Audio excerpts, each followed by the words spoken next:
All right, everyone, we are back at the rear of the C5 Corvette, and we're taking a look at the transverse spring here, which is the leaf spring that runs left to right. And we're taking a look at the bushings down here. Let's see if we can get a good picture on this. There we go. They're in pretty good shape. There's nothing really wrong with these ones, but we're gonna change them out here to the energy suspension bushings. That's the part number. That's the bushing. You're gonna need a few tools. You're gonna need a snap ring plier, a small one. You're gonna need a 21 millimeter wrench. You're gonna need an 18 millimeter socket and ratchet. You're gonna need a tape measure. And obviously you're gonna need to have it up on jack stands. And you're gonna have to have some type of a jack and a piece of wood to put up underneath the transverse spring there to lift it up and relieve the pressure. All right, we put the jack right outside the bolt there with enough room to get in with the socket and ratchet. We lift it up on just a composite spring a little bit with the wood there, and it relieves some tension along here so that we can get this bolt off. It is tight, but it should come off. And then you get this, you want to take this snap ring off first, and then take this bolt and nut off.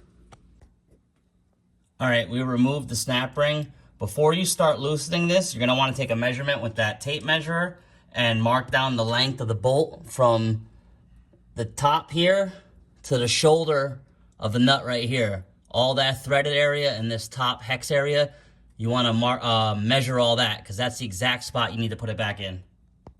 All right, we took it out. That's how it sits. It goes up inside the spring like that. That's the top part. That's the upper gas or bushing that's on there. I did notice that these energy suspension bushings are smaller, but these bigger ones, as you can see, they're worn out. As you can see, it's smushed down like on that one side here. So I believe when these are installed, this would be compressed anyways, so this being so hard takes up that room, hopefully. But it goes back on pretty easy. We're gonna come right in here and just drop this one right there on top like that. Take this bottom one off of here. All right, we got the bottom one off there. We're gonna hit this with a wire brush and clean it up with some brake clean. All right, you'll know this bolt is clean when the washer slides all the way off to down, well, not all the way off, down to the threads. That's how you know this collar is clean here. See that? Slides very easily. That's what you want. You don't want to have any of that corrosion back in there. And then you're just going to take your bottom one, and they're all the same. There's no difference. Top and bottom are exactly the same. You're going to want to have this little, I guess, detent here facing up. That's the bottom, and you're going to come up from the bottom of the spring here.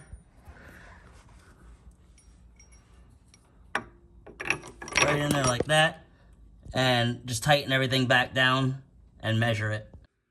All right, that's how you would measure. Don't take this measurement because every vehicle is probably going to be different, but that's how I measured both sides. They're equal within at least a fraction of an inch. And then you'll notice that your bolt is probably loose. Don't panic. As soon as you lower this jack, this whole assembly will tighten up. Just make sure you squeeze the bushings together as much as you can, like a sandwich, and put your snap ring back on here. All right, that wrapped it up for this side. You're gonna wanna go over and do the next side. And as you see, all that slack was taken up. There's nothing left now, it's nice and tight. All right, both sides are done. Everything went together pretty good. Pretty smooth. It all looks good. The spring is sitting flush. It's really easy and simple. Hope this helps. Thanks for watching. Please subscribe.